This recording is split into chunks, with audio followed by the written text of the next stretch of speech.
The silent observers high above the crystalline spires of Kithros Prime, the ancient orbital observatory drifted in silent contemplation. For over 3,000 years it had watched the stars, cataloging new civilizations as they emerged into the galactic community. Today, as it had for the past 2 centuries, it turned its instruments toward a small yellow star in the outer spiral arm. Director Zephys stood before the massive viewing portal, her translucent blue skin shimmering with patterns of deep thought. The Catherians had evolved from aquatic beings on their water world, developing a society based on patience, observation, and careful nurturing of younger species. They were the galaxy's unofficial guardians, protecting developing civilizations from the harsh realities of space until they were ready to join the greater community. Director, called researcher Nyx from her station, the humans have launched another probe. This one appears to be heading toward their outer planets. Zephys glided over to the monitoring station, her movements fluid and graceful. The Catherians had no legs, instead moving on fields of controlled energy that allowed them to navigate both water and air with equal ease. She studied the display showing the third planet orbiting the star humans called Sol. 200 years ago, the Catherian deep space monitors had detected the first radio signals from Earth. What they found intrigued them. Unlike most species that developed slowly and predictably, humans seemed to advance in sudden bursts of innovation. They had gone from their first powered flight to landing on their moon in less than 70 years. Their technology leaped forward in ways that defied normal patterns of development. Their progress continues to accelerate, Zephys observed, watching the probe's trajectory. Have you completed the cultural analysis of their recent transmissions? Nyx's skin flickered with colors of concern. Yes, Director, and the results are unprecedented. These humans appear to be naturally cooperative in crisis situations, yet highly competitive during peaceful times. They show remarkable creativity in solving problems, often finding solutions that our models suggest should be impossible with their current technology level. The viewing screen shifted to show Earth itself, a blue-green world that reminded many Catherians of their own homeworld. But unlike Kithros, which had developed life in gentle harmony, Earth appeared to be a world of constant challenges. Thus, humans had evolved alongside predators, natural disasters, and resource competition that would have destroyed most developing species. Director, interrupted Communications Officer Thane, his skin pulsing with urgent orange patterns. We're receiving reports from the Outer Rim Watch. The Vanguard Corsairs are moving again. 3 fleets heading toward the Sol system. Zephys felt her blood chill. The Vanguard Corsairs were a ruthless species that specialized in enslaving developing civilizations before they could defend themselves.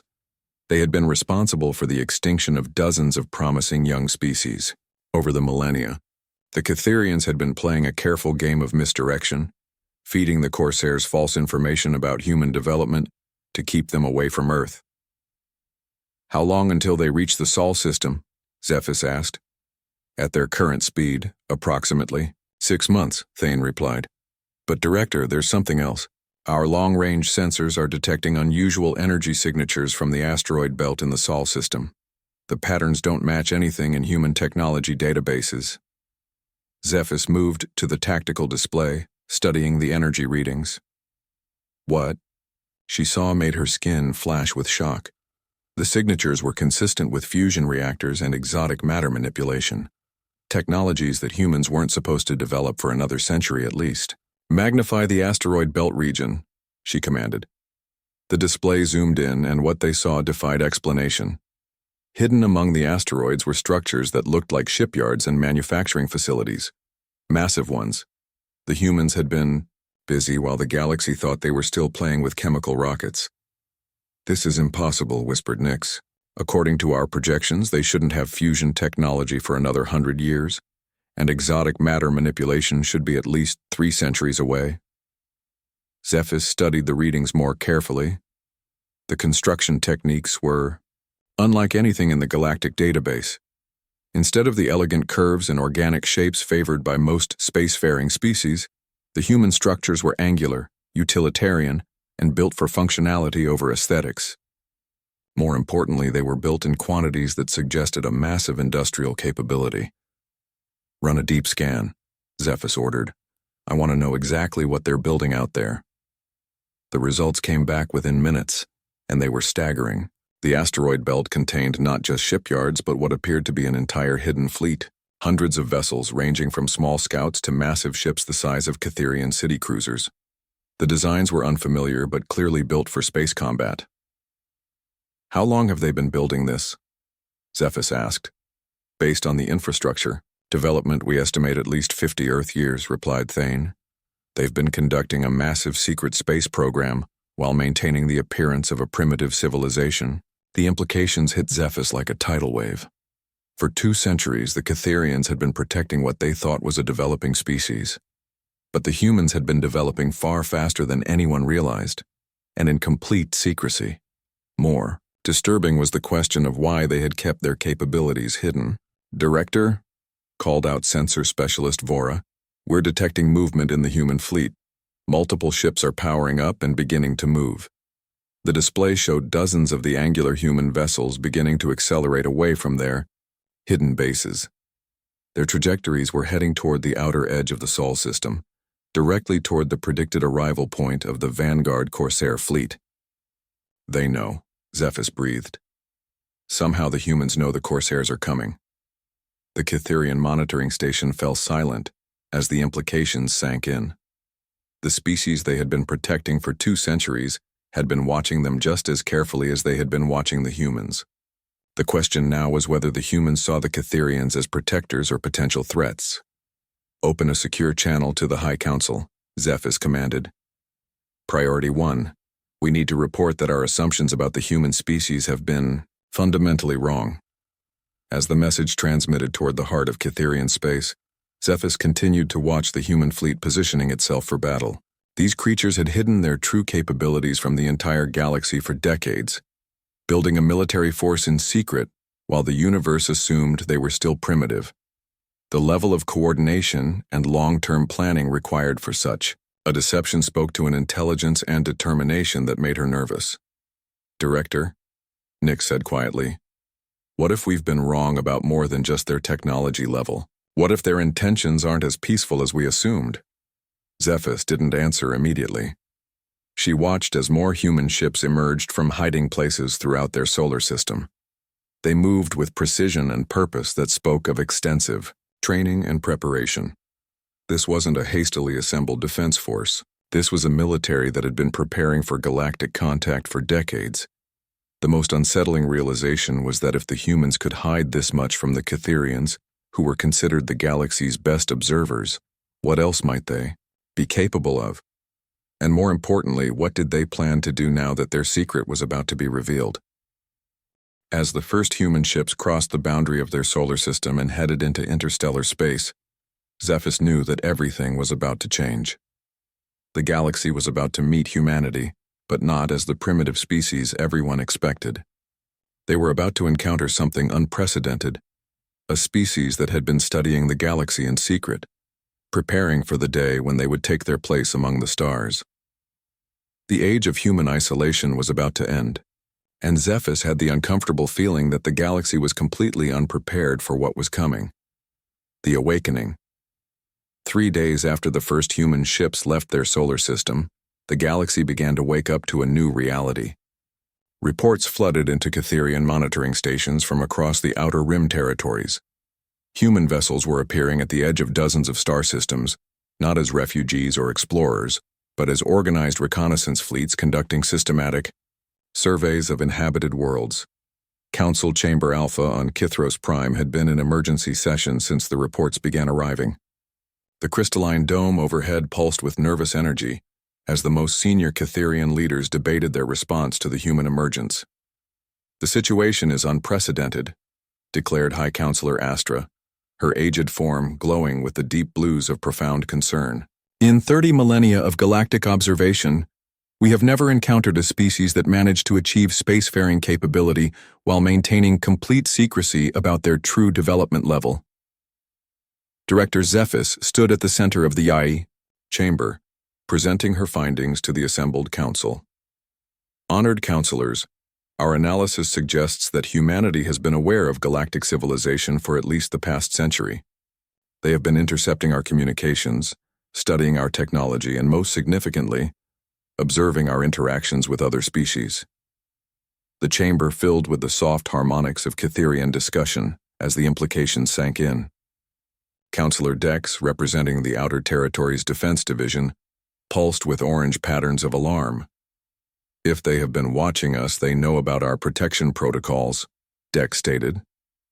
They know we have been deliberately misleading other species about their development level. The question is, do they see this as protection or manipulation?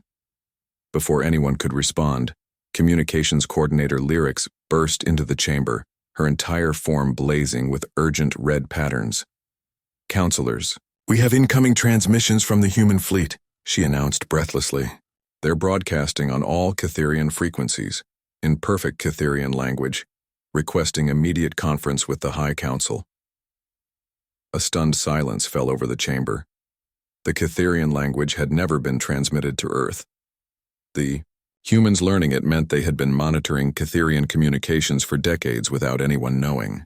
"Put the transmission through," ordered High Counselor Astra. The chamber's central holographic display activated, showing the bridge of what was clearly a human starship. The design was utilitarian and aggressive, all hard angles and exposed structural elements. But what truly caught the Cytherian's attention was the human standing at the center of the image. She was tall for her species, with dark skin and silver-streaked hair pulled back in a practical style. Her clothing appeared to be some kind of military uniform, dark blue with silver insignia. But what struck the Cytherians most was her posture, confident, alert, and completely unintimidated by the prospect of first contact with an alien civilization. "Honored counselors of the Cytherian Empire," the human spoke in flawless Cytherian. "I am Admiral Sarah Chen of the United Earth Space Command. We come before you not as supplicants seeking guidance, but as equals offering cooperation." High Counselor Astra recovered from her shock first. "Admiral Chen, your species has maintained complete communication silence for 2 centuries. How do we know your intentions are peaceful?" Admiral Chen's expression shifted into what the Cytherians would later learn was a smile, though at the time it seemed like a display of teeth that made many council members uncomfortable. "Counselor Astra, we have been watching you watch us for over 200 years. If our intentions were hostile, we would have acted long ago. Instead, we chose to study, to learn, and to prepare for the day when we could meet the galaxy as partners, rather than children needing protection." The directness of the statement sent ripples of shock through the chamber. No developing species had ever spoken to the Cytherian Council with such confidence. "You speak of partnership," interjected Counselor Dex, "but you have deceived the entire galaxy about your capabilities. How can we trust beings who excel at deception?" Admiral Chen's expression hardened slightly. "Counselor Dex, respectfully, deception and strategic patience are different things. We have observed how the galaxy treats species it considers primitive. We chose to reveal ourselves only when we were strong enough to be treated as equals, not protected children or potential vassals." Director Zephys stepped forward. "Admiral, our protection protocols exist because the galaxy contains species that would exploit or destroy developing civilizations. Surely you understand that our actions were meant to help your species survive to maturity?" "Director Zephys," Admiral Chen replied, and the fact that she knew Zephys's name and position sent another shock through the chamber. "We are grateful for your protection, but we have been monitoring the galaxy for decades.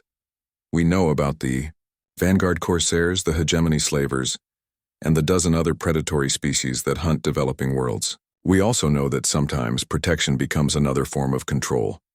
The accusation hung in the air like a toxic cloud.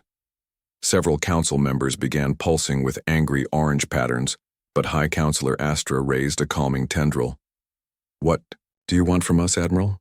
she asked simply. "Nothing," Admiral Chen replied, and the answer surprised everyone.